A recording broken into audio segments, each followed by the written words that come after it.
ama-comment amaningi abhedayo laphana awalabantu bakaShembe. Yo, angazi ngithini. I'm so heartbroken, ngizwe ubuhlungu ngendlela eyisimanga. Lo mfo mangibona le video ngikhumbula umama engimthanda ngenhliziyo yami yonke, uma uzala umngani wami. Mina angisonti kaShembe kodwa ngisonta eZayuni.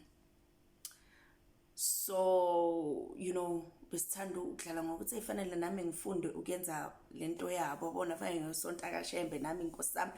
Hey, nami sengiready for umshado, those things. And wakhuluma into wathi, into engiyibukayo, abantu sebadlala ngesonto lakaShembe noma badlala ngegama likaShembe. Wathi thina sikhule igama likaShembe bungalibizi nanoma kanjani, futhi even worst part ungasonti khona. Behlonishwa leya nkonzo. Inkonzo kaShembe abantu abangena khona akusinoma ubani, ungena ngoba ukhethiwe laphaya.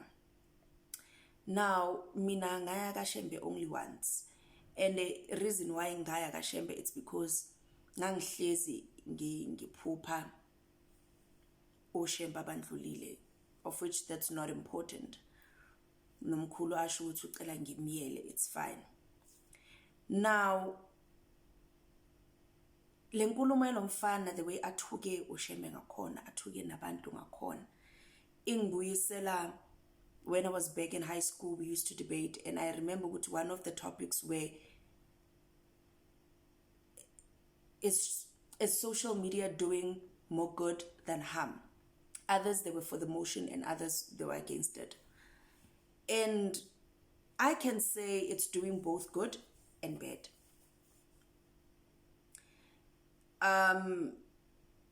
Isonto lakaShembe, it was nice. Abantu abasabathaya ama-Nazareta, they were coming out. Now we got to see isonto lakaShembe from a different perspective, because mina vele bengalifuni, I don't wanna lie, bengingalifuni. Futhi mangise trainini ngizwa labo baba bashumayela, bengizwa kahle ukuthi ngeke, but I would not say anything. It was just my opinion, and I was like, kunemithetho kakhulu, so I cannot be part of it. Now a lot of us are coming to terms with, actually isonto lakaShembe, it's not a bad church. In actual fact, isonto elihle elikhethiwe emazulwini. And if you're not spiritual, you will not understand that. But what I'm trying to say is that in the good that social media has shown about ezinye izinto sifunde, also it has done bad, because now Inhlonipho ayisekho, muntu athuke unyazi lwezulu. And I'm feeling for this guy, because as much as they say the internet does not forget, spirit does not forget. Ungambuka ngokwenyama ngoba usemhlabeni, kodwa amazulu awakhohlwa. And it's not for us to determine, to say when and how, but mase sifika leso sikhathi, it won't be nice. Kodwa uNkulunkulu, which is umdali, teaches us to forgive. And I pray ukuthi unyazi noma uNkulunkulu kaShembe amxolele.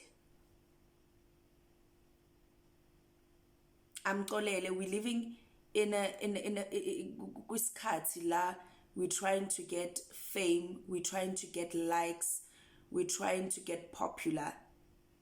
Kente engadingeki. This guy has made so many enemies.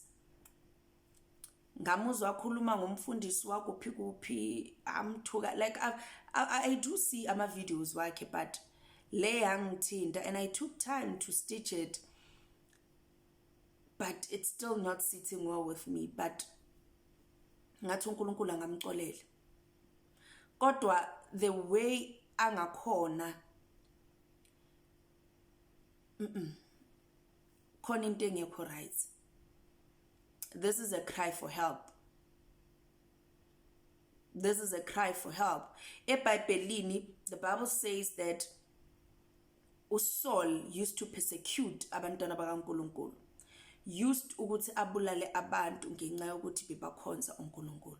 And at the end of the day, uSaul waba i-servant kaNkulunkulu enkulu. uNkulunkulu wamsebenzisa ukudlula abanye, waba part of abantu abasebenziswa uNkulunkulu. So thina ngokwenyama singamahlulela, but uNkulunkulu probably has a plan.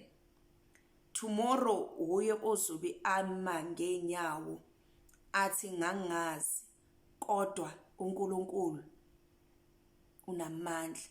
uShembe uyiNkosi nomsindisi. And I pray for the day. I pray for the day. I pray for that day. I pray for that day. Ukuthi imfice